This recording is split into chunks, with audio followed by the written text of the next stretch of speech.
दोस्तों, कैसे हैं आप सब। आज की हमारी कहानी है बेटी का लेन देन।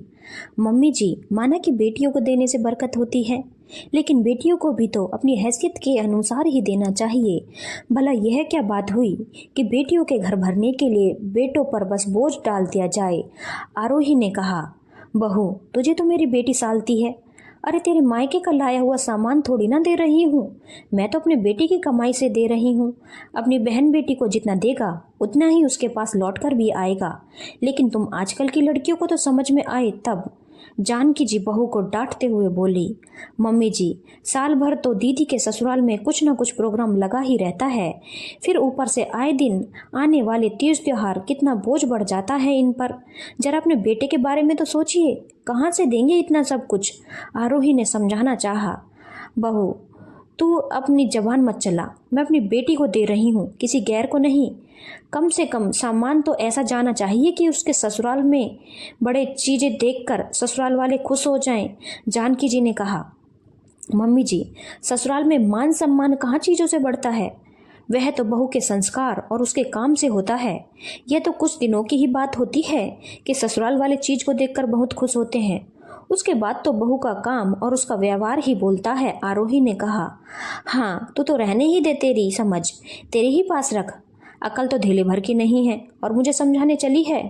तुझसे ज़्यादा दुनिया देखी है मैंने, सब जानती हूँ मैं, और तेरा पैसा खर्च नहीं कर रही हूँ जो तुम मुझे समझा रही है। जानकी जी ने बस यह बात कहकर आरोही को चुप करवा दिया। खैर जानकी जी तैयार होकर बाजार निकल गई। शाम के 6 बज रहे थे। इस समय आरोही के पति मनीष का ऑफिस से आने का समय हो जाता था। थोड़ी देर में ही मनीष घर पहुंच गया तो आरोही ने उसके लिए चाय नाश्ता तैयार करके उसे दे दिया और उसके साथ ही चाय पीने बैठ गई। सिर्फ 2 कप चाय देखकर मनीष ने पूछा, सिर्फ 2 कप चाय? मम्मी कहाँ हैं? बाजार गई हैं, दीदी के यहाँ जो सामान भेजना है वह खरीदने के लिए। दिन में तेज धूप होती है इसीलिए शाम को गई हैं। हाँ यह बात तो है, वाकई गर्मी बहुत है। सोचा था कि इस बार एसी खरीद लेंगे, पर कहते कहते मनीष रुक गया। यह देखकर आरोही ने उसके हाथ पर हाथ रखा और कहा, क्यों चिंता करते हो, धीरे धीरे सब ठीक हो जाएगा। क्यों चिंता ना करूं, इतनी इनकम है नहीं, महीने के 35,000 ही तो कमाता हूँ, उसमें घर के सारे खर्चे, जुगल की पढ़ाई और कोचिंग का खर्चा और आए दिन आने वाले मानसी के ससुराल के खर्चे। यह तो शुक्र मनाओ कि हमारा परिवार अभी आगे नहीं बढ़ा, नहीं तो हमारे भी बहुत खर्चे हो जाते। क्यों चिंता करते हो, जुगल भैया का अभी 2 साल का कोर्स बाकी रह गया है, उसके बाद तो वह इंजीनियर बन ही जाएंगे, तो कम से कम घर की स्थिति में कुछ तो सुधार होगा, उसके बाद हम भी हमारा परिवार आगे बढ़ा लेंगे। आरोही ने मनीष को हौसला देते हुए कहा, मुझे जुगल से बहुत उम्मीद है, कम से कम वह पढ़ लिख कर अपने पैरों पर खड़ा हो जाएगा, वह घर की स्थिति में काफ़ी सुधार हो जाएगा, नहीं तो मम्मी कुछ समझती ही नहीं है। अब देखो ना, मानसी के ससुराल सामान देने के लिए भी मैं कर्जा लेकर आया हूँ, उसके सास ससुर की एनिवर्सरी है तो उन दोनों को गिफ्ट दे सकते थे, लेकिन मम्मी तो मानसी के पूरे परिवार को कपड़े देने को तैयार हो रही है। मनीष ने चाय पीते हुए कहा, तो आप मना क्यों नहीं कर देते हो, एक बार स्ट्रिक्टली मना कर दो तो मम्मी जी आगे कुछ बोलेंगी ही नहीं। आरोही ने कहा, मना किया था परसों तो तुमने देखा ना कि मम्मी ने कितना हंगामा किया था, याद नहीं है तुम्हें? सारा इल्जाम तुम्ही पर लगा दिया कि तुमने ही मुझे सिखाया होगा। मनीष ने आरोही की तरफ देखकर कहा। आरोही इसके आगे कुछ कह नहीं पाई। सही तो कह रहा था मनीष, कई बार उसने जानकी जी को मना किया तो जानकी जी ने हमेशा हंगामा कर दिया था और हर बार इल्जाम सीधा सीधा आरोही पर ही लगाया था कि यही मना करती है मेरी बेटी को देना, इसे सुहाता नहीं है।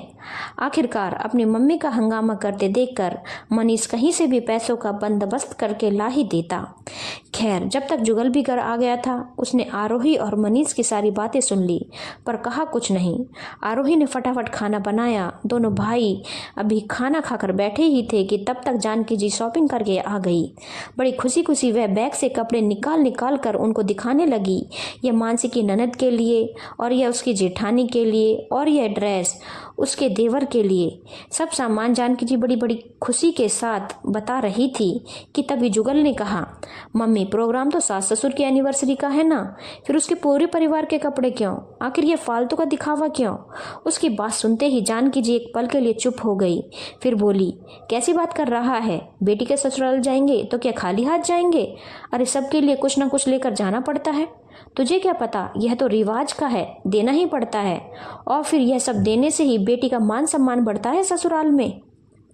और फिर बेटों का क्या, कभी बेटों के बारे में सोचा है, ये कैसे रिवाज जो सिर्फ बेटियों का घर भरते हैं और बेटों पर कर्जे का बोझ डालते हैं, और आखिरकार कर्ज भी उस बात का जो कि रिवाज में है नहीं और ना ही मांगे गए हैं। अचानक जुगल ने कहा, खबरदार जो मेरी बेटी को देने के मामले में कुछ कहा तो, मेरी बेटी को देना बुरा लग रहा है तुम्हें, अरे जब तू कमाने लग जाएगा तो बिल्कुल ही नहीं देगा उसे, याद रख बहन बेटियों को देने से बरकत होती है।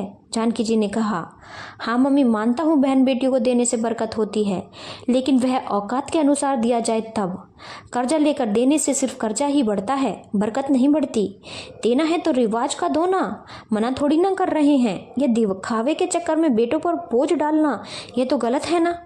अभी तो ले आई हो आप सामान दे दो, लेकिन अगली बार से अगर जबरदस्ती की आपने तो फिर भैया पर दबाव डाला तो जवाब भैया नहीं देंगे, जवाब मैं दूंगा आपको। आखिर जुगल का कड़ा रुख देखकर जानकी जी कुछ ज़्यादा बोल नहीं पाई। सही भी है, कई बार जो बातें बड़े विनम्रता के कारण नहीं समझ पाते उन्हें छोटे अपने जिद से ही समझा देते हैं। धन्यवाद दोस्तों, अगर आपको कहानी अच्छी लगी हो तो चैनल को लाइक शेयर और सब्सक्राइब करना ना भूलें।